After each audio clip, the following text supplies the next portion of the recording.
Tonight I wanted to talk about the whole Kelly Rowland situation. And yes, I have a mic now. It changes colors. Apparently I can change the settings. I just haven't figured out how to do it yet. But I hate trash audio. I don't like it. Anyways, follow my YouTube page because I'm really going to start posting stuff on YouTube and probably just step away from TikTok. However, I wanted to touch on Kelly Rowland because there's like such an outrage about what happened on the red carpet. And honestly, I'm triggered. I'm triggered by it. Now, this is the thing. A lot of people have their panties in a bunch still from the whole thing that happened at the Today Show. Now, apparently with that situation, she was not happy with her dressing room and she walked off the set and people thought that she was being extra and people made a really big to-do about it. I believe Bethany Frankel called her out and a lot of other people because how dare she demand better for herself. But my problem with that is anytime that you have a black woman that knows her worth, a black woman that actually asserts her boundaries, someone that knows their value, you're always taken as the angry black woman, the aggressor. And we see that a lot of times, even in corporate America. Because honestly, I can't tell you how many times I've been in HR for speaking up for myself. Anytime that we have an opinion, anytime that we assert ourselves, anytime that we assert a boundary, then all of a sudden it's a problem for everyone else. Because historically, we've never really been allowed to have a voice. We can talk, but don't talk too loud. We can state an opinion, but don't expect for it to be heard. But typically anything that you say is either going to be disregarded or it's going to be countered. I don't know. I feel like I've run into that a lot in corporate America. And I'm the type of person where I have been in HR a lot of times just because I've asserted boundaries and I've stated opinions and I've made comments that made other people feel uncomfortable, but it was for no other reason than I was a little black girl that was intelligent enough to speak up. And that's the reality that we face in our society as black women. And I'm not saying that everything is about race all the time, but let's call it spade a spades. This is exactly what we saw with Kelly Rowland. And when I say it's not about race, sometimes it can happen within our own communities. So for example, the situation where Taraji P. Henson was on set filming The Color Purple, and one of her grievances was, one, they were all made to rent cars and drive to set every day. Why is Taraji P. Henson driving to set? Why?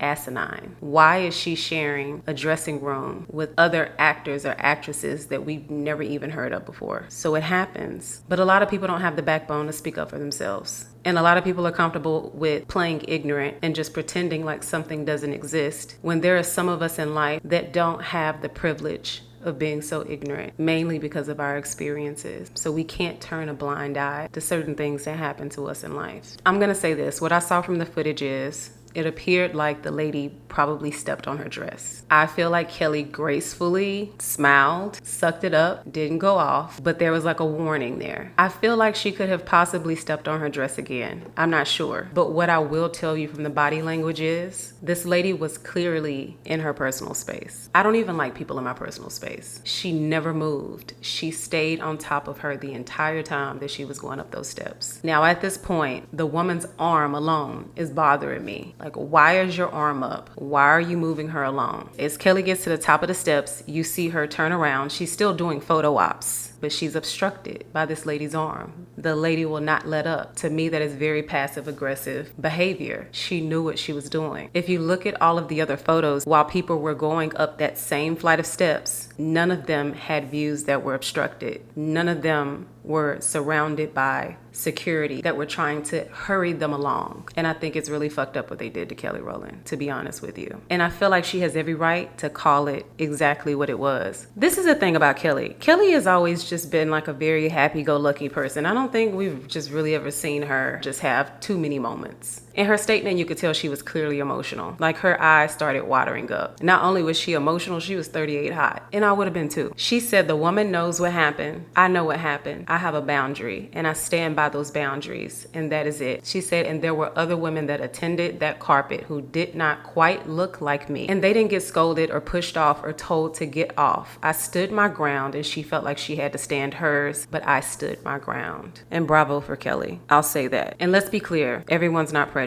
But what we saw clearly was passive-aggressive behavior towards Kelly Rowland. And there's no doubt in my mind that race played a part in that. And for her to have reached the pinnacle of success that she has and to still have to deal with the BS on that level is sad, but it's a real thing.